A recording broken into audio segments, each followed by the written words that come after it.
This week's SnowMotion Chairlift interview is with the Mahre brothers. On this chairlift, we have Phil Mahre. Phil, I have so many questions for you because you've had such an amazing career. 30 years ago, you won the gold medal in Sarajevo. Right? I can't believe it's 30 years ago. It's more than half a lifetime. Let's change that. Let's say 15. Yeah.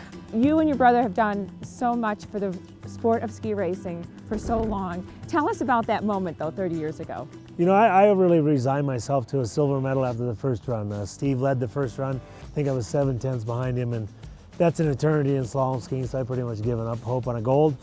I knew we were a gold and silver medalist as long as we finished without mistakes the second run. And fortunately for me, he made 3 mistakes, and I overtook him by 21/100ths to win the gold medal. But you know, it really changed the way I look at my whole career. Prior to that, it was always me. I did this, I accomplished this. And when I won my gold medal there, I thought that was going to be the same thing. I'd go to the awards ceremony. Hey, look what I did.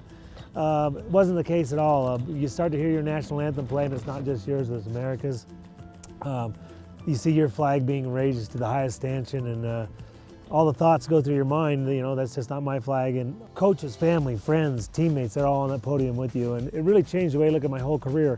Prior to that, it was all about me, and after that, I realized that there was a lot of people in my corner, and had that not been for America, my Olympic dream would have never happened.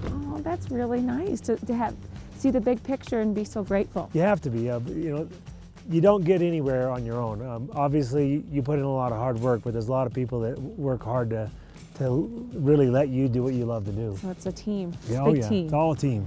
Do you feel that having a twin pushed you both? I mean, it seems like it did. Oh yeah, I mean, you know, he retired after the '76 season and was gonna, you know, go back to school, figure out what he wanted to do with the rest of his life. And I decided to ski through 1980, Lake Placid, and you know, I won my first race the very next season in December. Steve was at home.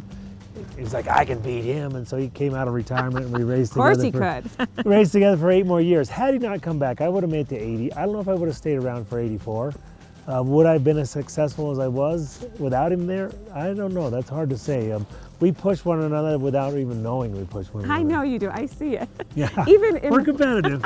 But we always had a saying, keep it in the family. And you know, if I couldn't win, then I'd like to see him win, and vice versa. So but there were training days when, you know, I'd be watching him skiing so fast, and I'd be like, boy, you got to get going, Phil. And he'd be watching me that same day going, man, Phil's skiing fast. I got to get going.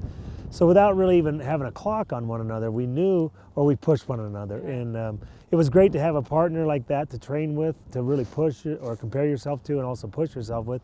And then the other thing was to have him as a roommate on the tour. Nothing like blood. And you know, if you have family issues or personal issues, you can talk to your brother about those. I don't know if I could have done that with a teammate. So you've had this incredible ski racing career together, and now you're still working together with your camps. Tell us about your camps. We'll always work together. Steve and I are more of a pair than we are as individuals, but our camps are Mahre Training Centers. We started the year after we retired.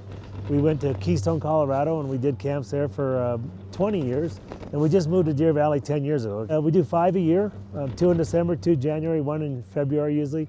It's a skiing enhancement program for all levels, all abilities. Our typical clients 35 to 55 in age and intermediate in ability, but we have never-evers, and we have people that skied for 30 or 40 years. We work with the Deer Valley Ski School, and then we have coaches we pull out of their ski school to help us with our camps. But Steve and I ski a half a day with every group there, and if we can, we'll double up with people. It just depends on how many groups we have, but like in a 5-day camp, there's 10 groups. I can get through all of them. Steve can get through all of them. And so, you know, if we have fewer than 10, then they'll see me for a full day. It's pretty special. You know, when you see light bulbs go on for people in their skiing, that's what brings you out and brings you back. And I love working with people. I love meeting people. And more importantly, I hopefully pass on the passion that I have for the sport, as does Steve, to people, you know, out on the hill. I feel the same, and I relate to that so much, because you get so much satisfaction of someone challenging themselves and getting it, and enjoying themselves even more. Exactly. Yeah. You know, to this day, I still have a passion for the sport. I love to go out and ski, and you know, you just go out and have fun. Put a smile on your face and enjoy it. Okay, so I would like to know why you guys were so great. Your reputation was that you trained harder than anyone else? Well, I mean, we were kind of workaholics. So I think we learned that from our dad. We were usually the first one on the hill, the last one off the hill. In dry land, you know, we'd stay an extra 15 or 20 minutes, just my brother and I, and do wind sprints or something after everybody else had been, you know, quit.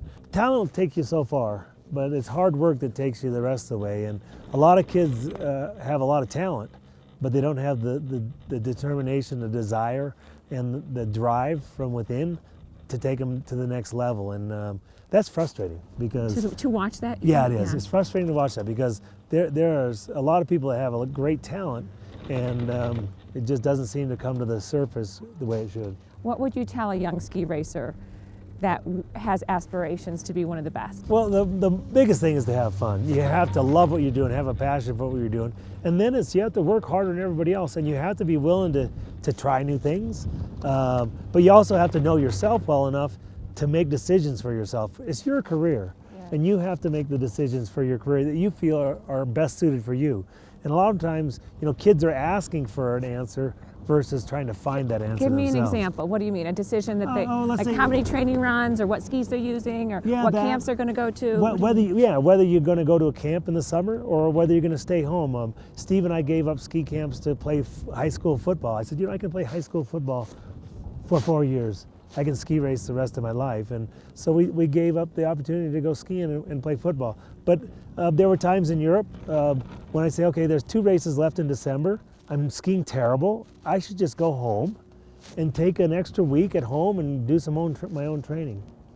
And to have that maturity to make those decisions, which are harder really than, it's harder to leave, you know, than to stay there. Yep, it is. Okay, well, this is Phil, and now the next chairlift ride is going to be with Steve. Hang in there. Good luck.